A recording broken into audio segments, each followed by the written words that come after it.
So you've experienced 360ScoreMe and shared feedback and scores for your coworkers. Now it's time to receive your 360 report and get your own scores and feedback. In your report, you will see your 360 score along with scores for any additional questions. Most importantly, you will get to see any comments you received from your peers. These comments can help provide context and color to go along with your 360 score. These comments will also potentially highlight your strengths and blind spots. For the strengths, it's important to keep up the great work. Keep focusing on delivering the value that people see in you.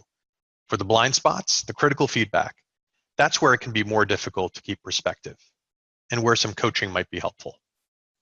With difficult feedback, you need to fight the urge to go on the defensive and try to be open and listen to what someone is telling you. Listening can be tough because there might be a siren going off in your mind. What causes this siren is our reptilian brain, our fight or flight reflex when feeling attacked. It's going to be set off by one of these emotions, but that is exactly what it is, an emotion. It's ultimately up to you to decide if you want to listen to feedback or not. What's going to be easy is to just discard anything that stings even a little bit, but that's easy. The reality is others have this impression whether you like it or not. If it stings, there might be truth to it, especially in a 360 where you might be getting it from multiple angles. It's easier said than done. However, if you can see critical feedback as a gift where someone cared enough to take the risk of sharing something difficult with you to make you better, then you will make progress faster than others. You may have not been aware of it or even agree with it, but it is their truth. The reality is reputation is what others think of you, not what you think of yourself.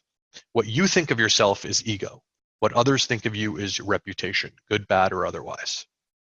To make this really real, let me share a little bit of the critical feedback I got during my first 360 score survey.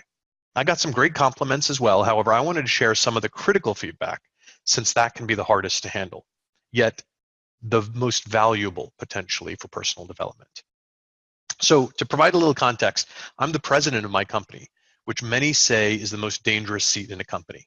If I have blind spots, the cost can be great. However, I'm also at risk for people being too intimidated out of seniority to tell me the tough truth. 360 Score gave that to me. I had a light shined on blind spots that I needed to become aware of. I didn't agree with everything. However, that doesn't matter. This is the way I was being perceived, whether I liked it or not. And I need to decide whether I remain caught up in my initial emotional reptilian brain reaction of ego, anger, or shame, or whether I want to change myself and do something about how others are seeing me. Here's a solid one. And for those that know me, this is dead on correct. I could take some of the critical stuff as an attack, or I can see it as a gift from someone who obviously cared enough and wants me to get better. I wish some of these gifts upon you. And on that note, thank you for listening and good luck getting some great nuggets of self-reflection out of your 360 report.